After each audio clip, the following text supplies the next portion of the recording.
दोस्तों नमस्कार। Disha the study group digital platform पर आपका हार्दिक स्वागत है। दोस्तों ज्वालामुखी में कल आप हमारा जो पहला वीडियो था उसको हमने यूट्यूब पर अपलोड किया और जो पृथ्वी के गर्भ के बारे में या ज्वालामुखी स्थलाकृतियों के बारे में जो गहरी रुचि रखते हैं उन्होंने देखा और काफ़ी अच्छा रेस्पॉन्स मिला। सभी को बहुत बहुत धन्यवाद। तो आज हम जो पढ़ेंगे ज्वालामुखी का सेकंड जो पार्ट है उसके बारे में। तो थोड़ा सा अपन कल जो पढ़ा था उसको रिवाइज कर लेते हैं, देख लेते हैं कि कल अपन ने क्या पढ़ा था। तो सबसे पहले तो साथियों ज्वालामुखी के बारे में पढ़ा था। ज्वालामुखी किसे कहते हैं, ज्वालामुखी क्रिया, उसके बाद में ज्वालामुखी से निकलने वाले पदार्थ,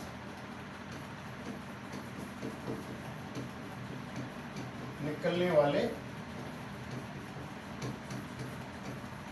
पदार्थ, ठीक है। उसको अपन ने 3 भागों में बांट दिया था, ठोस, द्रव और गैस।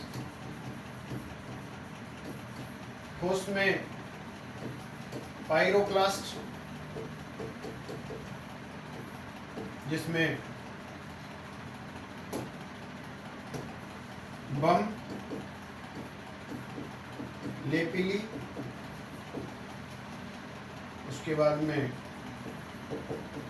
ग्रेशिया, स्कोरिया, प्यूमिस, ये आपके ठोस हो गए। द्रव में 2 प्रकार के हैं, एक तो मैग्मा और एक लावा। जो धरातल के अंदर है वो मैग्मा है और जो धरातल के बाहर है वो है लावा।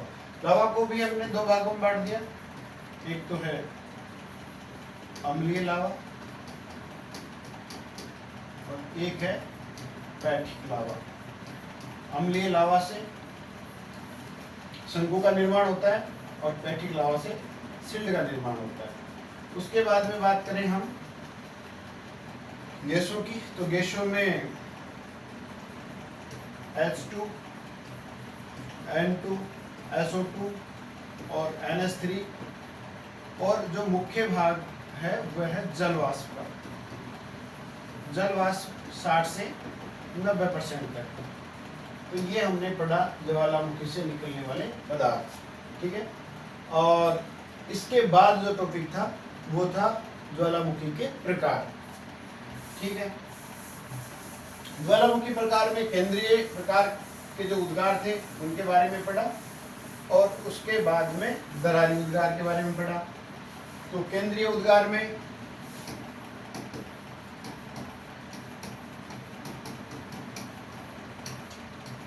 नंबर 1 पर हवाई तुल्य,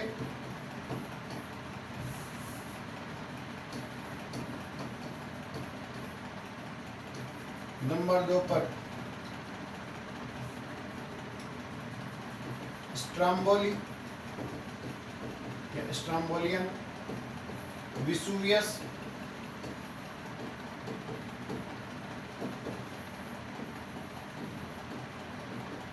पीलियन तुल्य और एक प्लिनी, प्लीनियन, जो प्लीनियन,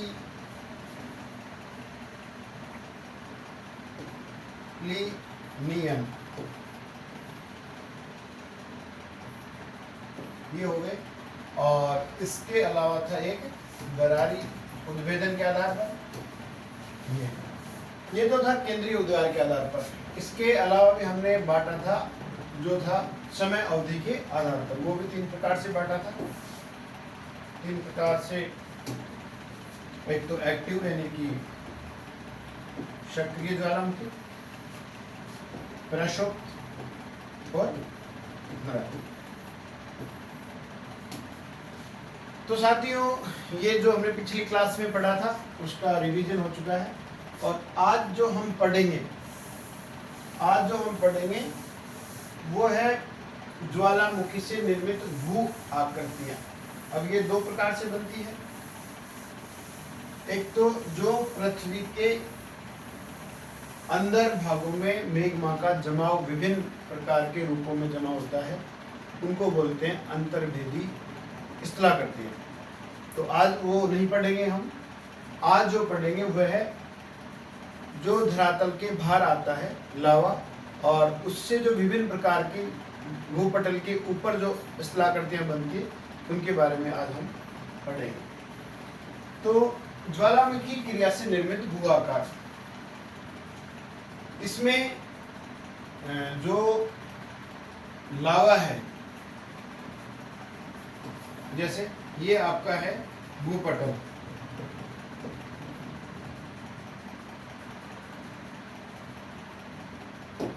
भूपटल है।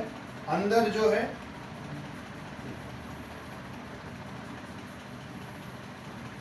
ये आपका मेग्मा का चेंबर है।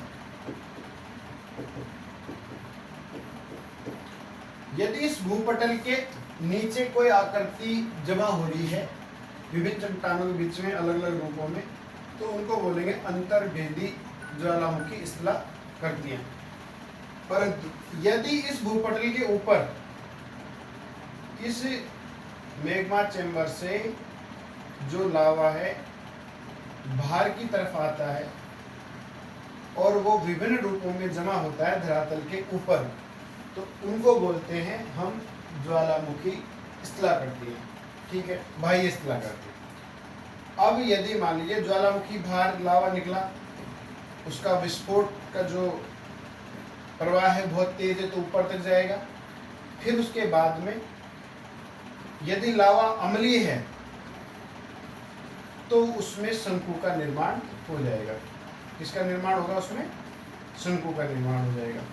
इस प्रकार ये शंकु का निर्माण हो गया, इसको बोलते हैं ज्वालामुखी शंकु। ठीक है। अब यदि लावा है जो दूर तक बहकर जा रहा है, यानी लावा का जो प्रकार है वो पतला है और दूर कर बहकर जा रहा है, जिसको पैठिक लावा कहते हैं। ठीक है, तो इससे पठार का निर्माण होगा। इससे तो पर्वत का निर्माण हो गया था और इससे निर्माण होगा पठार का। एक स्थलाकृति हो जाएगी आपकी। उसके बाद में ये जो विस्फोट होता है, तो यहाँ पर एक हल्का सा छेद उत्पन्न होता है, तो मतलब गोला छेद बढ़ जाता है यहाँ पर। तो इस जो स्थलाकृति, इसको बोलते हैं अपन क्रेटर बोलेंगे। अपन एक एक को देखेंगे अभी, यहाँ पर समझ लीजिए आप। और यदि मान लीजिए कालांतर में ये जो क्रेटर है ज्वालामुखी बंद होने के बाद में, यदि इसमें बरसात से पानी भर जाता है, तो ये झील का निर्माण होता है। ठीक है, इसका निर्माण होता है झील का। ठीक है, और अगर क्रेटर किसी विस्फोट या अपरदन के कारण या भयंकर विस्फोट के कारण इसका आकार बढ़ जाता है, तो ये बन जाता है कालडेरा। क्या बन जाता है? ये कालडेरा। ठीक है, तो एक आकृति तो हो गई ज्वालामुखी शंकु की, एक आपकी पठार की हो गई, क्रेटर की हो गई, कालडेरा। अब ये जो ज्वालामुखी शंकु है, इसके भी विभिन्न प्रकार हैं। ये देखेंगे आप इधर, राख शंकु या सीडर शंकु, अम्लिक शंकु, पैठिक लावा शंकु, मिश्रित शंकु, लावा लव शंकु, सिंड शंकु और प्रासित शंकु। ये लावा शंकु के ही प्रकार हैं। ठीक है, तो हम सबसे पहले जो ये पॉइंट है लावा शंकु, इसी के प्रकारों के बारे में बात कर लेते हैं। उसके बाद में फिर क्रेटर झील के बारे में बात करेंगे, कालडेरा के बारे में बात करेंगे, और जो विभिन्न प्रकार की स्थलाकृतियां जैसे पैरासाइट शंकु है, प्रासरित शंकु है, उसके बारे में बात करेंगे। तो सबसे पहले हम जो ज्वालामुखी शंकु के जो प्रकार है उसी के बारे में बात कर लेते हैं। साथियों, जो ये क्लास हो रही है ज्वालामुखी की, इसमें हमने इतना बढ़िया कंटेंट लिया है कि अगर आप यूपीएससी की तैयारी कर रहे हैं, आरएस की कर रहे हैं, रेट की कर रहे हैं। फर्स्ट ग्रेड में भी कोई क्वेश्चन है इसके बाहर बिल्कुल नहीं जाएगा, और सेकंड ग्रेड में है, रेलवे में है, जो भी ज्वालामुखी संबंधी जो क्वेश्चन है वो इसमें से जरूर हल होंगे। आप कमेंट में कर सकते हैं कि इसमें कौन सा प्रश्न सम्मिलित नहीं किया गया है। लास्ट में जब ये तीनों भाग कंप्लीट हो जाएंगे उसके बाद में हम जो पुराने पेपर्स हैं उनको हल करवाएंगे। आपके ज्वालामुखी विभिन्न प्रकार के जो भी क्वेश्चन आए हैं उनको हम इसमें सम्मिलित करेंगे। ठीक है, तो हम देखते हैं यहाँ पर अभी जो टॉपिक है पहला वह है ज्वालामुखी शंकु। ठीक है, ज्वालामुखी शंकु अभी आपने देख लिया कि कैसा है, ये ज्वालामुखी शंकु है। अब ये की जो आकृति है ये विभिन्न प्रकार की है, तो वो हम यहाँ पर देख लेते हैं।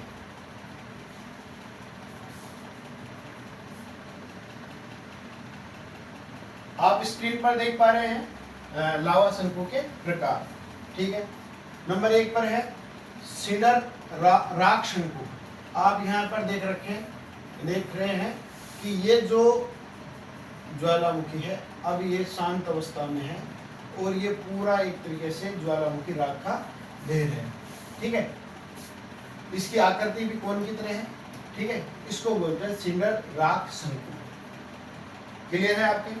उसके बाद में अम्लिक लावा शंकु या पैठिक लावा। तो मैंने बताया था कि जो आपका अम्लिक लावा है तो उसका जो आकार है वो इस प्रकार रहेगा, और जो आपका पैठिक लावा है वो सिल्ड का निर्माण करेगा तो उसका आकार आपका इधर है। इसका रीजन ये है कि सिलिका की मात्रा यदि अधिक है तो आपका लावा शंकु बनेगा, मतलब पर्वत का निर्माण होगा, और यदि सिलिका की मात्रा कम है तो वो पतला है और दूर तक बहकर जाएगा, तो यहाँ पर क्या होगा कि पठार का निर्माण होएगा। ठीक है, इस प्रकार ये लावा की जो द्रव की अवस्था थी, ये लिक्विडिटी की अधिक थी, तो ये हो गया पैठिक लावा, बेसिक लावा कॉन। ठीक है, अब बात करेंगे कंपोजिट कॉन यानी कि मिश्रित लावा शंकु की। अब मिश्रित लावा शंकु में क्या होगा, यहाँ पर आप देखिए ये सिंडर शंकु हो गया आपका, जो कोन का निर्माण हो गया यहाँ पर। उसके बाद में जो हम बात कर रहे हैं वो है मिश्रित शंकु की। और मिश्रित शंकु में क्या है कि जो नली है, जो आपकी ज्वालामुखी नली या ज्वालामुखी ग्रीवा जिसको बोलते हैं हम, वो बीच में ही कई भागों में विभाजित हो जाती है, यानी 2 से अधिक भागों में विभाजित हो जाती है। और जो लावा का प्रवाह है जो पहले सीधा बाहर ऊपर की तरफ जा रहा था सिंदूर शंकु की तरह, वो अब साइड में भी निकलने लग गया। क्यों निकलने लग गया? क्योंकि जो ये आसपास की जो चट्टानें थी वो इतनी कठोर नहीं है, वो कहीं कहीं कमजोर है, इसलिए लावा का जो दबाव है वो इनको तोड़कर साइड में से बाहर निकल गया। तो इससे क्या होगा, इससे एक शंकु का और निर्माण होगा, और इससे अगर शंकु का निर्माण होगा तो उसको बोलेंगे हम पैरासाइट शंकु या कि परासरित शंकु। ठीक है, अब ये कंपोजिट आपको समझ में आ गया यहाँ पर कि मिश्रित शंकु है, कंपोजिट शंकु। अब दूसरा है, इसमें है लावा लव शंकु या कि सेपरेट शंकु। तो देखो मिश्रित और सेपरेट में क्या अंतर है कि सेपरेट तो बिल्कुल अलग होगा, मतलब कि छोटे छोटे अलग ही बनेंगे इसमें, और मिश्रित में क्या होगा, एक में ही कई भाग हो जाएंगे। ठीक है, ये बात है। अब उसके बाद में लावा डोम्स, ये हो गया आपका सील्ड वाला। ठीक है, यहाँ पर देखिए एक बार इस चित्र को थोड़ा सा बड़ा करते हैं हम। यहाँ पर जिसकी बात कर रहा था मैं, सेपरेट यानी कि पराश्रित शंकु। यहाँ पर ये देखिए आप, ये जो मुख्य नलिका है यहाँ पर,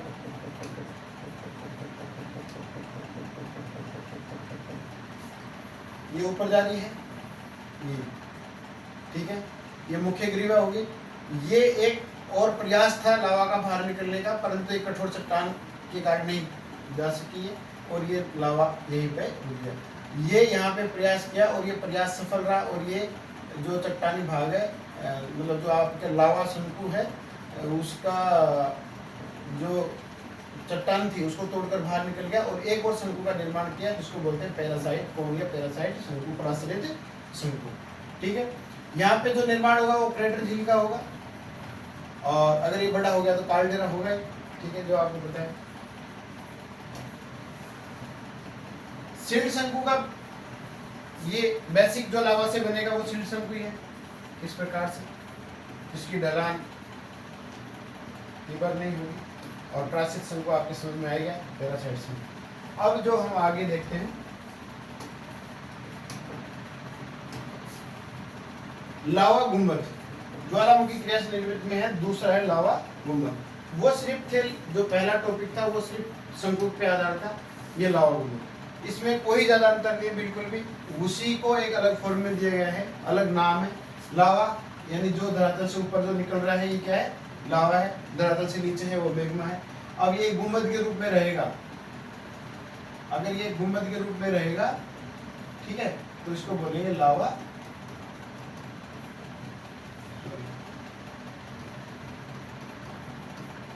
लावा गुंबद। तो कोई भी अंतर नहीं है इसमें, कंफ्यूज होने की कोई जरूरत नहीं है।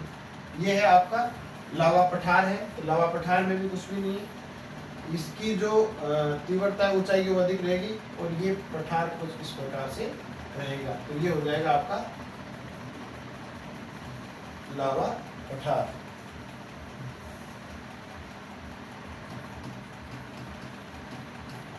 लावा पठार, ठीक है।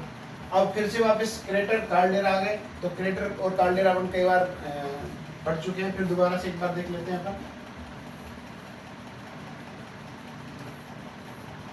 ये विस्फोट हुआ और यहाँ पर गड्ढा हो गया। अगर ये गड्ढे का आकार छोटा है तो हो गया आपका क्रेटर, और ये आकार यदि विस्फोट के कारण बड़ा हो गया तो ये बन गया आपका कार्डेरा। यही अंतर है इसमें, आकार का अंतर है, और कुछ भी अंतर इसमें नहीं है। उसके बाद में पढ़ेंगे हम गीजर, और एक है दुहारी, ठीक है। इसका रीजन क्या है, गीजर और दुहारे बनने का कारण क्या है, ये भी हम थोड़ा सा देख लेंगे। यहाँ पर इसको हम मिटा देते हैं।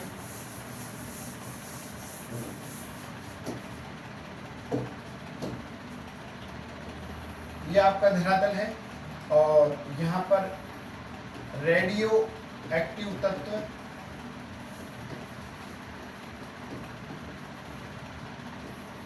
या मैग्मा चैम्बर है, ठीक है। अब यहाँ पर जो आपका बरसात का जो पानी है, ढलान के कारण यहाँ पे आ रहा है, कुछ भूमिगत में जाकर इस लावा के संपर्क में आ रहा है, ठीक है। लावा के संपर्क में आ रहा है तो ये पानी क्या हो रहा है, गर्म हो रहा है। क्या हो रहा है, ये गर्म हो रहा है, और ये वाष्प बनकर, क्या बनकर, वाष्प बनकर बाहर निकलने का प्रयास कर रहा है, ठीक है। अगर ये जल के रूप में ही बाहर निकलता है तो क्या हो जाएगा, गीजर हो जाएगा। और यदि ये सिर्फ धुआं के रूप में बाहर निकलता है,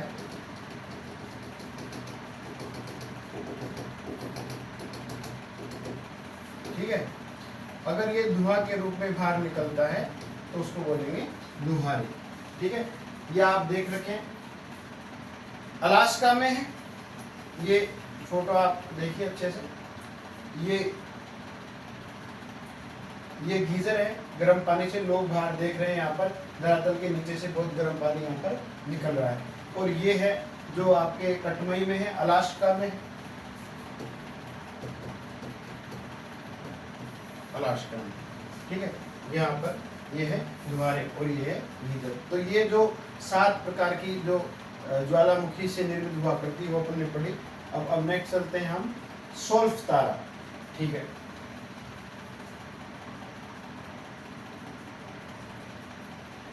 सोल्फ तारा जो कि कहाँ पाया जाता है, इटली में, इटली के फ्लेग्राइन क्षेत्र में मिलता है।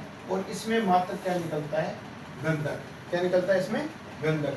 सोल्फ तारा, ये देखो आप, यहाँ पे जो इटली से ये लिया गया चित्र है, इसमें यहाँ पर जो इटली का जो फ्लेग्राइन क्षेत्र है, इसमें गंधक जो ये है ये निकल रही है, और इसको बोलते हैं हम सोल्फ तारा। उसके बाद में उष्ण जल स्रोत है, वो गीजर का ही एक रूप है, ये hot spring. Larsen park California में नेशनल पार्क है, अमेरिका के पश्चिम भाग में। तो ये उसी का चित्र लिया गया है। यहाँ पे सड़क के किनारे ये Larsen volcanic national park USA का ही एक चित्र लिया गया है, जिसमें ये जो भाग है बहुत ही धधकता हुआ पानी, मतलब 21 डिग्री से लेकर और 100 डिग्री सेल्सियस तक तापमान रहता है। और कई जहाँ पर कम तापमान रहता है लोग इसमें स्नान करते हैं और अपने चर्म रोग भी दूर करते हैं। गंधक से भी चर्म रोग थोड़ा सा दूर होते हैं। अब जो अगला जो बिंदु है वह है ज्वालामुखी झील। ज्वालामुखी झील कुछ नहीं है, वही क्रेटर झील है। और ये कहाँ कहाँ पे इसके प्रकार दिए गए हैं। ज्वालामुखी झील, ज्वालामुखी से निर्मित झील, ज्वालामुखी से इस प्रकार होगी झील। सबसे बड़ी है वो है सुमात्रा में, शायद इसमें नाम होगा, ये रही डलहौजी है सुमात्रा।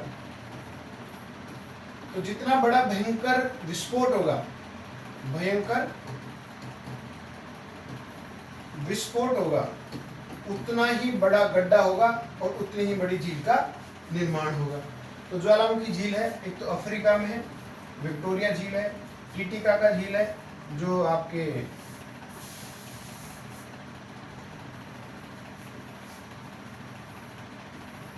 यहाँ पे है, मतलब कि सबसे ऊंची दक्षिणी अमेरिका, बोलिविया और पेरू की सीमा पे है टीटिकाका झील। ये विश्व की सबसे ऊंची मीठे पानी की झील है। और सबसे बड़े मीठे पानी की झील है वो सुपीरियर झील है। चूजेजी है, ये भी ज्वालामुखी झील है, ये है आपकी जापान में। क्वेश्चन यहाँ से आएंगे, जब पहले जो अपने जो थ्योरी थी वो समझ ली, अब इसमें है आपको याद रखने की जरूरत है कि जो आपके प्रश्न है वो टीटिकाका झील कहाँ पर स्थित है, विक्टोरिया झील कहाँ पे है। ये है वेस्टेविला मैक्सिको में है, वान झील है, ये है टर्की में है, एवरेनन ये है इटली में है, और डनाव झील, इसको आप जरूर याद करें, ये मोस्ट है। ये है विश्व की सबसे बड़ी ज्वालामुखी झील, जो कि क्रांकताओ, आपने सुना होगा नाम क्रांकताओ, जो बहुत ज्यादा विस्फोट के कारण जो उसका क्रेटर है वो काफी चौड़ा हो गया है और वहां पर एक डनाव झील का निर्माण हुआ है। ज्वालामुखी पर्वत, ज्वालामुखी पर्वत यानी ये जो भाग, मतलब यहाँ से नली के द्वारा अब ये ठंडे हुए और इन्होंने पर्वतों का निर्माण आकृति धारण कर ली। तो ये है किलिमंजारो है, किलिमंजारो है तंजानिया में है, तंजानिया अफ्रीका में है। अफ्रीका की सबसे ऊंची चोटी है वो किलिमंजारो ही है। और एक है कोटापेक्सी है, कोटापेक्सी इक्वेडोर में है, जो कि आपकी एंडीज पर्वतमाला पे है। और एक माउंट रेनर है, रेनियर, हुड है और शास्ता है, ये है यूएसए में यानी कि संयुक्त राज्य अमेरिका में। और फ्यूजियामा है, ये है जापान में। तो इस प्रकार ये जो आपकी स्थलाकृतियाँ थी ज्वालामुखी से निर्मित, ये 11 प्रकार की स्थलाकृतियाँ हैं। आरएस में भी दो जो आपके छोटे क्वेश्चन हैं वो इन स्थलाकृतियों से आते हैं, जरूर एक दो क्वेश्चन इसमें से पूछे जाते हैं। और फर्स्ट ग्रेड में भी जरूर ज्वालामुखी जो बिंदु है उसमें से दो एक क्वेश्चन जरूर आते हैं। अब जो नेक्स्ट जो टॉपिक है वो है ज्वालामुखी का विश्व वितरण। तो अब जो ये टॉपिक है इसको हम मैप के द्वारा आपको अच्छे से समझाएंगे और ये हमारी नेक्स्ट क्लास में होगा। साथियों, आपको ध्यान से सुनने के लिए धन्यवाद। आपको जो भी लगे हमारी जो क्लास है उसमें खामियां लगे तो आप कमेंट के द्वारा ज़रूर बताइए और उसमें हम ज़रूर सुधार करेंगे कि हमें क्या बेहतर हो सकता है। बहुत बहुत धन्यवाद। Thank you.